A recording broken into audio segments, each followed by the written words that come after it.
नमस्कार मंडळी, श्री स्वामी समर्थ. माता लक्ष्मीला अतिशय प्रिय म्हणजे मार्गशीर्ष महिना. अनेक महिलांनी अगदी मनोभावे या 4 गुरुवारचं विधिवत पूजन केलं आहे. मात्र 4थ्या गुरुवारी आला आपल्याला उद्यापन करायचं आहे. उद्यापन कसं करायचं? आपल्याला सकाळी स्नान झाल्यानंतर आपली जी पूजा आहे ती विधिवत करायची आहे. त्यानंतर महालक्ष्मीची आपण जशी 3 गुरुवार मांडणी केली आहे तशीच मांडणी आपल्याला 4थ्या गुरुवारी करायची आहे. त्यानंतर संध्याकाळी आपल्याला नैवेद्य आरती करायची आहे. शक्य असेल तर कुमारिका महिलांना बोलवा, त्यांची मान सन्मान करा. त्यानंतर दुसऱ्या दिवशी आता आपल्याला जे विधिवत पूजन किंवा जो संकल्प आहे, आपण जो संकल्प केला आहे की मी 4 गुरुवार करणार आहे, तो संकल्प आपल्या परत हातामध्ये थोडंसं पाणी घ्यायचं आहे, अक्षता घ्यायची आहे, स्वतःचं नाव, पतीचं नाव, मुलांचं नाव, त्यासोबत आपलं जे गोत्र आहे त्याचा उच्चार करायचा आहे आणि तो संकल्प आपल्याला सोडून द्यायचा आहे.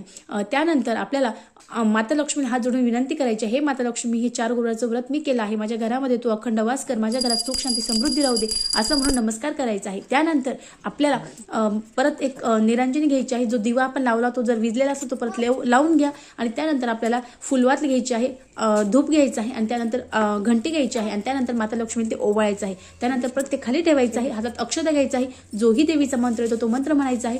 सगळे अक्षता किंवा जे तांदूळ आहे ते आपल्याला महालक्ष्मीच्या फोटोवर, मूर्तीवर आणि त्यासोबत कळशावर टाकायचे आहे. त्यानंतर आपल्याला परत माता लक्ष्मीला हात जोडून पुनच्च आगमन, पुनच्च आगमन, पुनच्च आगमन असं 3 वेळेस म्हणायचं आहे, नमस्कार करायचा आहे. त्यानंतर जे कलश आहे तो कलश आपल्याला डाव्या साईडला थोडासा हलवून द्यायचा आहे. त्यानंतर आपण जे फुलं माता लक्ष्मीला सगळ्या पूजेला अर्पण केली होती ते फुलं काढायची आहे आणि त्यानंतर एक एक वस्तू आपल्याला ठिकाणावर ठेवायची आहे. त्यानंतर जे तांदूळ आहे ते आपल्याला खाण्यात घ्यायचे आहे, नारळ जे आहे ते त्या पाण्यात टाकून द्यायचं आहे, फळं आहे ते खाण्यासाठी घ्यायची आहे, बाकी जे फुलं पानं आहेत ते आपल्याला निर्मल्यामध्ये टाकायची आहे. त्यानंतर चौरंग त्यानं काढायचा आहे. त्याच्या खाली आपण जिथं देवीची पावलं काढली आहेत, देवीला 4 गुरुवार मांडलं होतं तिथं आपल्याला विधिवत नमस्कार करायचे, हात ठेवायचे, डोकं ठेवायचे, माता लक्ष्मी तू माझ्या घरामध्ये अखंड वास कर असं म्हणायचं आहे आणि त्यानंतर जी रांगोळी आहे ती स्वच्छ पुसून घ्यायची आहे, परत एकदा नमस्कार करायचा आहे. असं आपल्याला विधिवत हे उद्यापन करायचं आहे. व्हिडिओ कसा वाटला कमेंट्स करून नक्की सांगा. श्री स्वामी समर्थ.